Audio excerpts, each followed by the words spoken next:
Assalamualaikum warahmatullahi wabarakatuh. Ismahuli an uqaddima nafsi ismi Nandia Pujiutami min kismi ta'limil lughah arabiyah. Huna aidon sa'ashriha an maqalati bitawadu'i konsep pendidikan non formal. Pendidikan di Indonesia terbagi menjadi 3 bagian. Yang pertama yaitu pendidikan formal, yang mana pendidikan formal ini meliputi kegiatan sekolah. Nah, yang kedua yaitu pendidikan informal, yang mana pendidikan informal yaitu meliputi lingkungan keluarga atau masyarakat. Yang ketiga yaitu pendidikan non-formal. Pendidikan non-formal yaitu pembelajaran yang terselenggara, terancang, maksudnya hadir atau lengkap. Selanjutnya, ada beberapa pembahasan dalam pendidikan non-formal. Yang pertama yaitu pengertian pendidikan non-formal, yang kedua jenis-jenis pendidikan non-formal, yang ketiga fungsi pendidikan non-formal, dan yang terakhir sasaran pendidikan non-formal. Bahasan yang pertama yaitu pengertian pendidikan informal. Pengertian pendidikan non-formal mempunyai cakupan yang sangat luas. Pendidikan non-formal juga merupakan kegiatan atau lembaga yang meliputi pendidikan non-formal itu sendiri. Pendidikan non-formal dapat dirumuskan sebagai pendidikan dewasa, pendidikan untuk pengembangan, pendidikan berkelanjutan. Definisi pendidikan non-formal menurut Koms ialah berpendapat bahwa pendidikan non-formal setiap kegiatan pendidikan yang terorganisir yang diselenggarakan di luar sistem formal, baik tersendiri maupun kegiatan yang luas. Kemudian ada beberapa pengertian pendidikan non-formal. Yang pertama yaitu pendidikan non-formal ialah jalur pendidikan di luar pendidikan informal, di luar pendidikan non-formal yang dilaksanakan terstruktur dan berjenjang. Pendidikan ini diselenggarakan bagi warga negara masyarakat yang memerlukan layanan pendidikan yang berfungsi sebagai pengganti dalam rangka mendukung pendidikan sepanjang hayat, yaitu menurut Sumardiono tahun 2007. Kemudian pendidikan non-formal yang kedua yaitu merupakan proses kegiatan di luar sistem persekolahan, di luar sekolah yang dilakukan secara teratur dan bentuk pendidikan yang diselenggarakan dengan sengaja tertib, yaitu menurut Anthony tahun 2004. Kemudian pembahasan yang kedua yaitu berlanjut pada jenis-jenis pendidikan non-formal.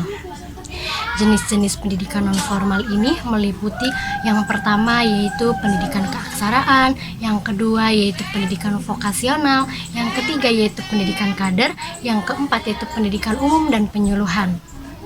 Sebagaimana tadi telah dijelaskan bahwa jenis-jenis pendidikan non-formal itu terdapat 4. Yang pertama yaitu pendidikan keaksaraan, yang kedua yaitu pendidikan vokasional, yang ketiga yaitu pendidikan kader, dan yang keempat yaitu pendidikan umum dan penyuluhan. Nah, yang dimaksud dengan pendidikan keaksaraan ialah jenis program pendidikan keaksaraan yang berhubungan dengan populasi sasaran yang belum dapat membaca dan menulis. Target pendidikannya dari program pendidikan keaksaraan ini adalah terbebasnya populasi sasaran dari buta baca, buta nulis, buta bahasa, dan juga buta pengetahuan umum. Pendidikan vokasional yang kedua yaitu jenis program pendidikan vokasional yang berhubungan dengan populasi sasaran yang mempunyai hambatan dalam pengetahuan dan keterampilannya yang pentingnya berkerja atau mencari nafkah. Nah, yang ketiga yaitu pendidikan kader.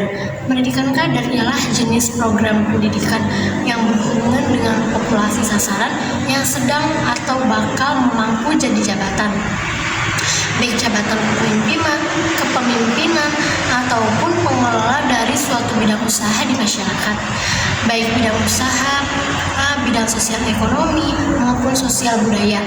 Yang terakhir yaitu pendidikan umum dan penyuluhan. Jadi jenis program ini berhubungan dengan berbagai variabel populasi sasaran pada pemahaman dan menjadi lebih sadar terhadap sesuatu tersebut. Nah, bagian selanjutnya yaitu menjelaskan tentang fungsi pendidikan non-formal. Fungsi pendidikan nonformal di sini terbagi menjadi 3 bagian. Yang pertama yaitu disebut dengan komplemen, pelengkap pendidikan sekolah. Yang kedua yaitu suplemen, tambahan. Dan yang ketiga yaitu substitusi pengganti pendidikan sekolah. Nah, yang menjelaskan yang pertama yaitu oplemen atau pelengkap pendidikan sekolah. Pendidikan nonformal menyajikan seperangkat kurikulum tetap yang dibutuhkan sesuai dengan situasi daerah dan masyarakat. Artinya, peserta didik pada satuan pendidikan formal merasa perlu untuk menambah pengetahuan, keterampilan, dan sikap melalui jalur pendidikan nonformal, misalnya kursus komputer, bahasa asing, maupun kursus kepribadian.